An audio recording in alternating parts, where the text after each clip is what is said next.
people at the table, because we haven't had a chance to connect it in terms of thinking about you as young people that are in education and building more awareness and more consciousness around different issues. What would you say are some things that can be done to address gun violence? Yes. One thing is the lack of mentorship that's in our community. When I left high school, when I entered U of T, the only mentorship that I could really lean upon was my mom and my dad. And I wasn't able to get a different perspective, get different career choices, and really understand what was really out there in the world. And I feel like the lack of mentorship that is happening in Toronto, you have lack of guidance where youth are not, no one's really walking with them to say, okay, this is the path you could take, this is the path you could take, and really be a source of, help, even when they're going through the educational system. Because I feel like the lack of guidance is the reason why a lot of Black kids are being streamlined into applied courses instead of academic courses, and it's like, by having more mentors and really encouraging students and even kids, like Black kids, to really pursue a life of education and success and fulfillment, it really, really falters on the adults and on you guys. Yeah. Cyrus, what do you have to say about solutions or things that can be done? Things that can be done. Solutions. First, important thing is that gun violence, like someone said, like Pharaoh said it, is the result of many other things. And it's a cycle, right? Everything that's happening is repeating itself. It's like it's nothing new, right? And it's like to stop the cycle is the main objective we really need. It's like it's the same thing repeating itself. Absolutely. I don't know how else to say it. Right? We need to get what before this happens, before they go to the jail, before they do the crimes. Right? By the time they get to the jail, it's too late. Exactly. So we got to stop them. We got to build a wall between the jail and our community. If you want numbers, you can look it up. Like, really, how many people that go to jail go back to jail? Right? I'll be surprised if you find a good statistic on that. Absolutely. Right? Because it's true. Now, most people I know that went to jail, their life is gone. They're gonna go back to jail. Exactly. Yeah. That's their new life now. Absolutely. Right? And where's the hope of that? You got all these things, like Peace Builders. Peace Builders is one of the best things that I've ever done. Okay. All the work was done, but to get their help, I had to go to court. Okay. I had to get charged.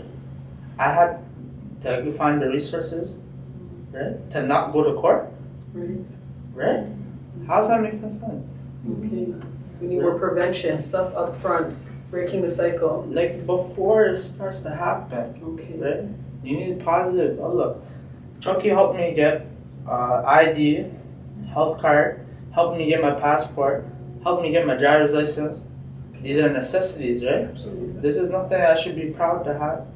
Proud to have, but not proud to be getting now. Yeah. These are things you need in life. I never learned that at school. Okay. They never told me that. Right. Why did I have to go to court to find out that I need a bank account? I've been trying to get a job for a year. Chucky found me at least 3-4 opportunities within 2 months. Okay. Right? Right. It's great. But why did I have to go through all that just to find it? Absolutely. Right? Absolutely. And there's people that won't go through that until it's too late. And that's where you gotta get at the root of the problem. Okay. Right? Right now, think about the tree. The tree is humongous now. But there's gonna be more trees planted. And how are you gonna stop that tree from getting into that? For representation within school systems, representation within policing, representation within the government, even in the media itself. Good representation, not bad representation, obviously. I think also, I feel like the media or social media Twitter, Instagram, Snapchat, Facebook. I feel like these platforms teach young kids more than actual school. Oh boy. Yeah. I feel like they do.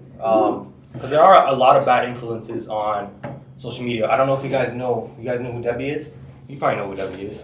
You know who Debbie is, right? What? I'm like, who? Who's Debbie? Debbie is kind of like this figure in Toronto. This kid from Oh, Scarborough the that has girl. an identity Yes. crisis. Yeah, the white So girl. like, exactly. So like, how are we allowing a girl like that to say the N-word regularly? Mm. And we're talking about also like the next Toronto rapper named Chromaz. You know Chromaz?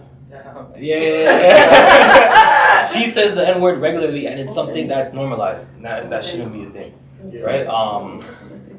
Also, I feel like there's a lot of people who generally care for just for Black young youths to have a better outlook or have a better future. I feel like a lot of people don't care. I feel like they focus more on just what I feel like we fall in line to like what capitalist society tells us to do. We go to school, we go to work, and we die.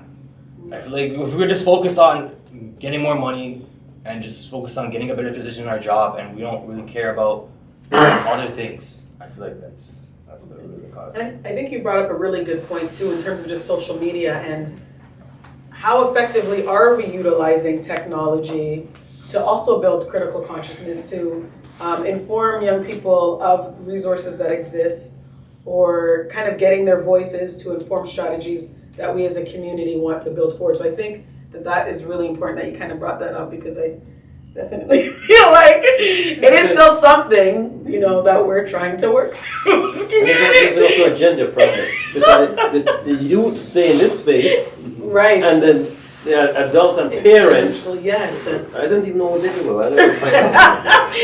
100. No, Took me a but- minute too. But a lot of Took me a it, minute. a lot of youths find it funny, and we idolize Debbie as like this Toronto Yeah, icon She's now. making enough money Yeah, off it of is. promotional stuff. We got some followers. It's crazy. Yeah, I was shocked. And it's Saw like that. she's even threatening other people where she's gonna shoot and kill, and this is what other people are replicating. It's like, okay, if I have a conflict with you, then I'm also gonna threaten you that I'm gonna kill you and shoot you.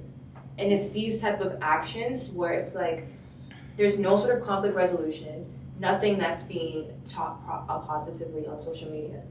Interesting space.